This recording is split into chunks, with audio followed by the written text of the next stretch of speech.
All right. Well, welcome everyone to the virtual Boston Marathon Expo. And we have with us today someone who's quite well known throughout the sport, a good friend, Bart Yasso. Now, Bart, we're delighted to have you. Thank you, John. And we've known each other for a long time, and I believe it's now been about 40 years. Is that really possible? It is possible, believe it or not. Yeah, I can't believe 40 years go by that quickly, but it does. Pretty crazy. And Bart, you go way back in the sport to the late 70s, early 80s, which was the so-called first wave of the running boom. Boom, So yeah. you've seen it all over the years.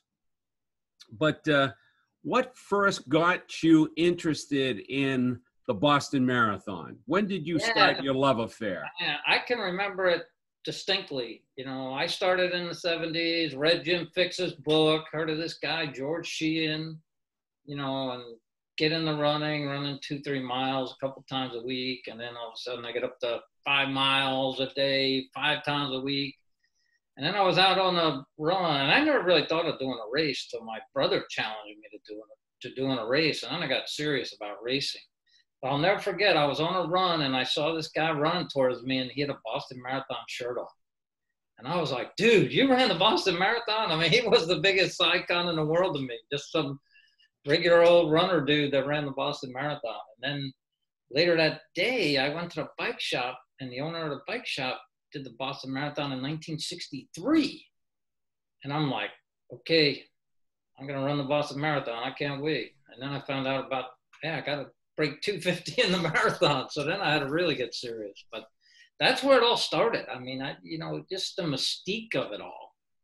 And just, once you get serious about running, Boston is that carrot out there that everybody wants to do. So it was the same way with me. I just thought, and it was fun to do Boston in the early 80s because it was, as you know, just an amazing event. Just everybody was fast. It was a pretty cool experience to do it back then. Yeah. My first one was the Duel in the Sun in 82. Yeah. Well, Marathon Tours and Travel is a Boston-based company, and I grew up in the just outside Boston area. My father took me to watch the Boston Marathon. His father took him to watch the Boston Marathon. So, of course, when I started running in the late 70s, everyone talked about the Boston Marathon. And that was the goal. And if you were a runner, you qualified for the Boston Marathon.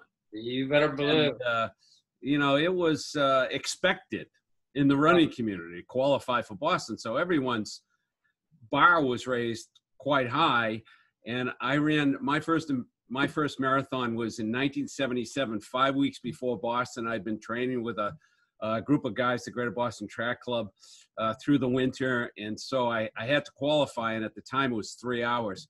So I ran a local marathon just outside of Boston, and I went through in 1:30, and I said, oh, I got this.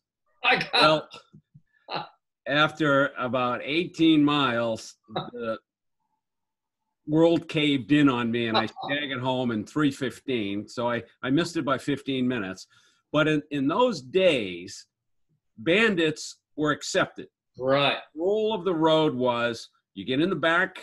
Yep. You let all the qualified runners go. And at that time, there was less than 3,000 qualified runners. So you didn't get any water. You didn't have aid stations. So you weren't using up any resources. They didn't even have mile markers. Right. They had the checkpoints. The checkpoints. Yeah.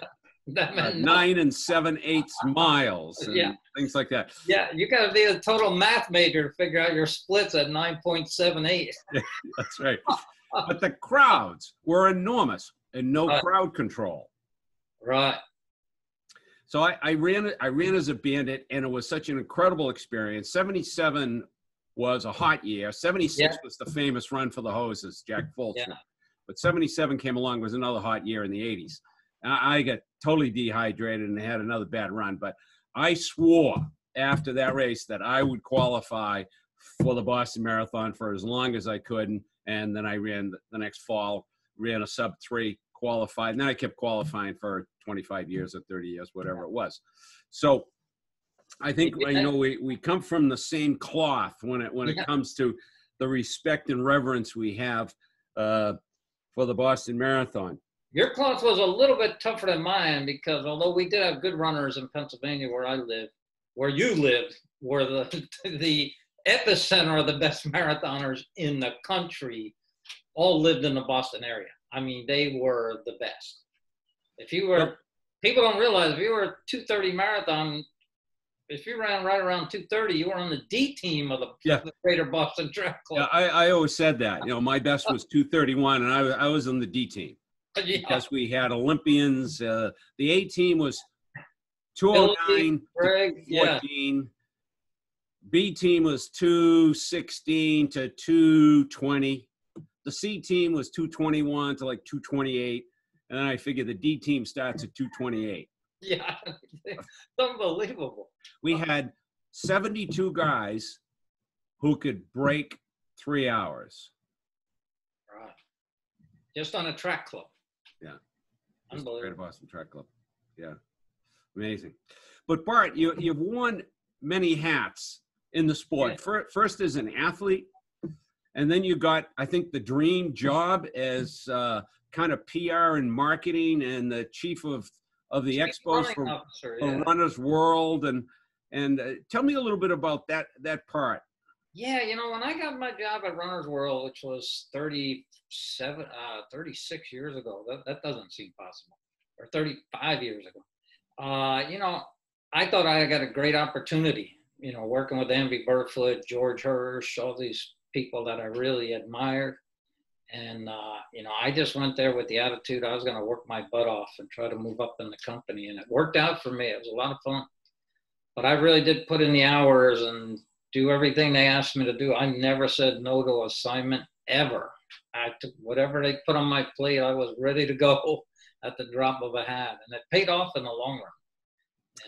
But Bart, to you, or at least from my viewpoint, it didn't look like work to you. You were such a natural at it.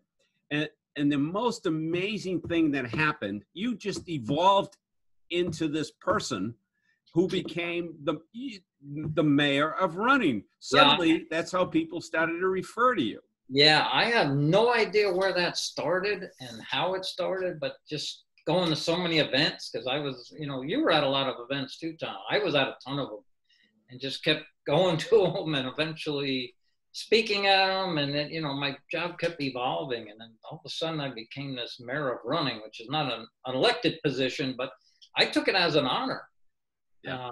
You know, and then I got inducted in the Running USA Hall of Champions and the RCA Hall of Fame and stuff like that. It's unbelievable how it turned out. But I never thought that could happen, would happen. I was just happy to be out there, happy to be working, happy to be working in the running industry. And, you know, to me, it was a dream job.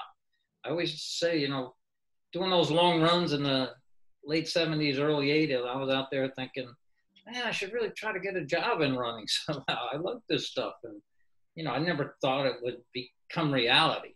And then end up running all over the world like you, Tom, which, Marathon Tours was part of that journey. Yeah, you worked with us for a number of trips. You went to the Millennium Marathon in New Zealand to celebrate the new millennium. How many people did we take to New Zealand? We took, it was 680 people. I will remember that. Yes, it was unbelievable. Yeah, it was a hoot. We had people all over the place.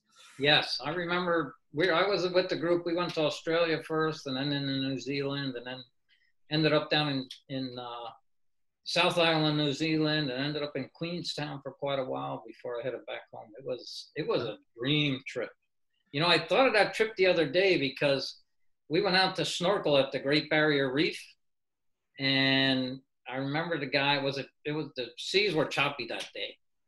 And the guy said to me, he said, "Oh, mate, you look like a good swimmer." I said, "Yeah, I was doing Ironman stuff at the time." So I said, "Yeah, I swim a couple miles a week."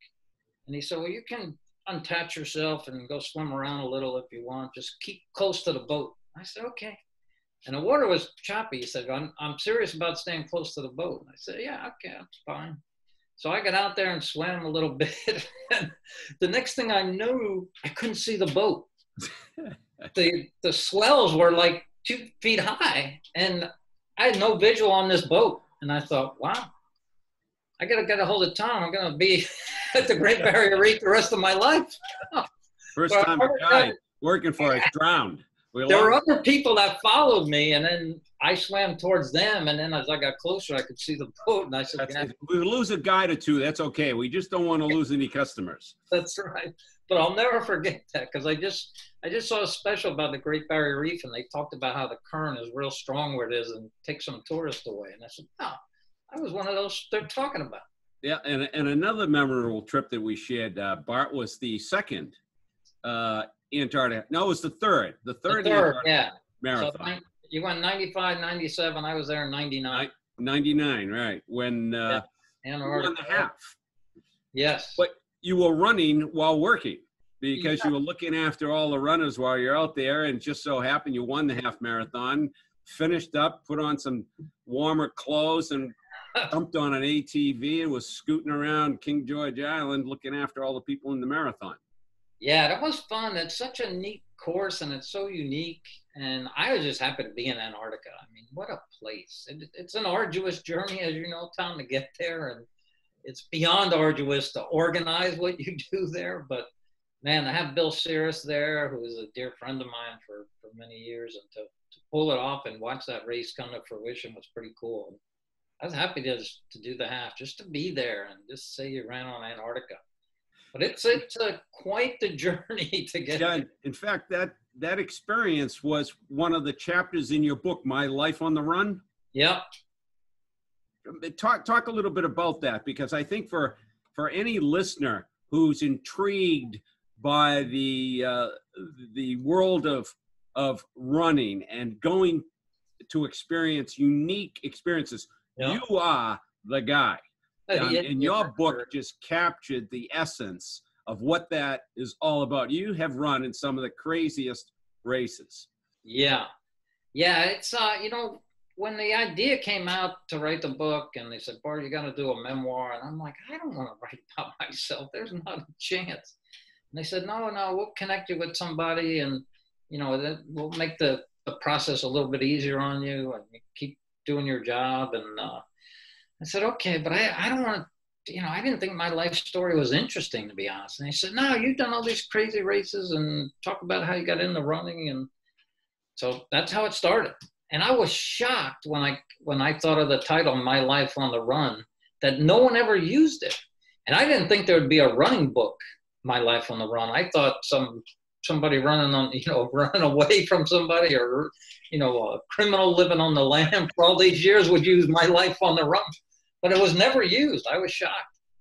And but it is really just about these crazy races and my life story. And I'll tell you, the race, the great races we did together, the Marathon Medoc in Antarctica. That's the race. I forgot about that. When you and I ran together, and if I recall, you ran as a penguin. I ran as a penguin in a black costume when it was 90 degrees, and you were in the gorilla outfit, which you had the head and gloves on. It was brutal warm day. I only ran. But I didn't know that you were going to cut through some vineyards and not do the whole race.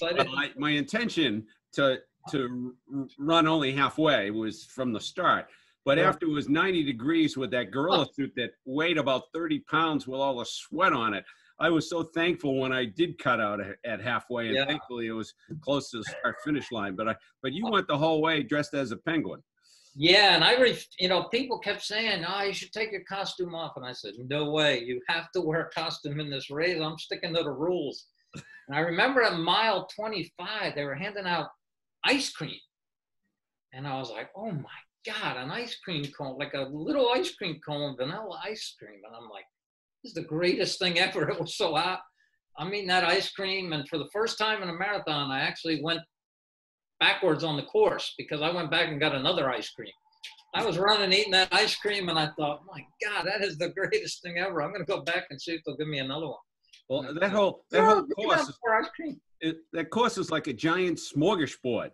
Yes. You go, well, you're visiting 58 8 vineyards. So there's Right. 22 wine stops, but you have pate, potato chips, you have all kinds of fruits and honey and nuts and the ice cream. You get beef, oysters at 23 miles with white wine. Yeah. Now, rumor has it that you were going to write a sequel, a second book. Yeah, I really want to do a sequel and not have anything about me, have about 20 chapters of the most interesting people that I met or happenings that I was at, and kind of tie it in that way, and just use running as like that was the connection. You know, somehow I met these people through running, and their story just fascinates me. And I just, and that would be a nice way to wrap up my life on a run. Then I could end with, you know, my running Comrades, which was always my dream race to do and things like that. Yeah. But I'll tell you, it's tough right now with nothing happening because, you know, people keep sending me emails about what races they should do. And I said, well, right now, just, you know, settle. See what happens. See when we can get back to opening things up. I wouldn't be entering any races right now, is what I tell people. Just wait till, you know, unless there's small races that are going on, but the big races, that's what they're always asking me. Yeah. And I, you know, we're hopeful that the beginning of the year we'll start moving again and getting on planes once these testing protocols in place, and then eventually the vaccine later in the year. But we are finding that there's a huge pent-up demand, and we are taking reservations from people, and people know that the demand is going to be so huge for all of these events, especially the World Marathon Majors is going to be a huge backlog. But other ones like Madoc, like Athens, you know, some of the iconic ones that everybody wants to run, people want to grab their spots now. And even if the event cancels, like a lot of them did this year, we just move everyone to the following year so they hold their spot. People that's where it makes sense, because if that's what the race does, just roll you into the next year, you got that spot. Yeah. That's but you know, and as you know, we'll get back to whatever the new normal is and be able to do this stuff again. It's just gotta get to that point. Runners are very good at adapting, and they're used to inconvenience, running in the rain, the cold, the sun, through deserts, forests, wherever. And whatever, you know, the sport throws at them or society throws at them, runners have learned to adapt because they're just not going to give up their passion. And they're not going to give up their passion for traveling to experience the sport.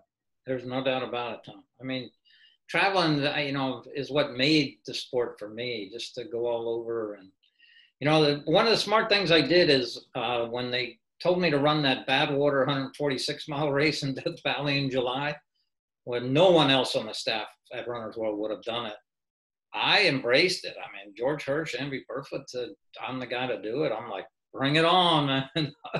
But that's what opened up the door for me. You know, like they said, this guy will do anything we ask him to do. Just send stuff his way. But that's, you know, runners and travel go hand in hand. And that's why Marathon Tours has been a big part of our industry for such a long time. I mean, you came on right when the sport was booming and right when people had these opportunities to travel all over the world.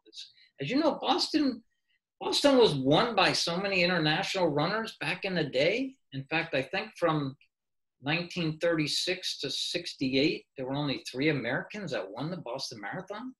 John Kelly the younger, John Kelly the older, and Andy Burfoot. It was always Scandinavians and Japanese. And it was unbelievable how an international appeal the race had. But the percentage of international runners was not that big, you know, in the old days. What's interesting was the Boston Marathon was the first sport that invited the Japanese to participate after World War II. Right. And they sent over and started dominating the Boston Marathon shortly thereafter. Yeah. And have always had the highest respect for the Boston Marathon. So Boston and Ome is a 30K famous race in Japan. Yeah. sister events. And the winner of Boston always gets invited there, and the winner of Ome always gets invited to the Boston Marathon. So we each have a very strong reverence for each other. And, you know, Tokyo Marathon, being a world marathon major, again, is one of the biggest demand events. I think they have 450,000 Japanese who try to enter the event. It's unbelievable. Yeah. The sport has just taken off at an incredible level. And of course, we both experienced women just coming into our sport, and now women dominating our sport. And that wasn't around back in the day. Nope. But it's really fun to witness this, and it's still going. Women are getting faster, and it's incredible the presence they have in our sport at every level. It's pretty cool to see. Well, if there's one word that we always hear from our travelers, it's camaraderie. Yeah. And that's what the take is by anyone who travels to events with us, or even on their own with friends and family and running club members. They all go away saying to share that experience with your fellow runners is just one of the best things you can do for yourself. And Bart, I hope those opportunities come very quickly. There's some talk about the Athens Marathon happening second weekend in November. Yep.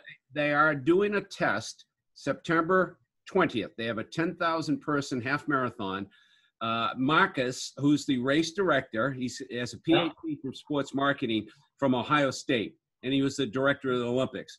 He has put together a protocol with social distancing, waves, and the Greek government has signed off on it. So they're going to do that test. It'll be a model, perhaps, to move into the future. It'll be part of the new normal. And if that all goes well, Athens Marathon, the 5K, 10K, and full marathon, each event has 10,000 runners.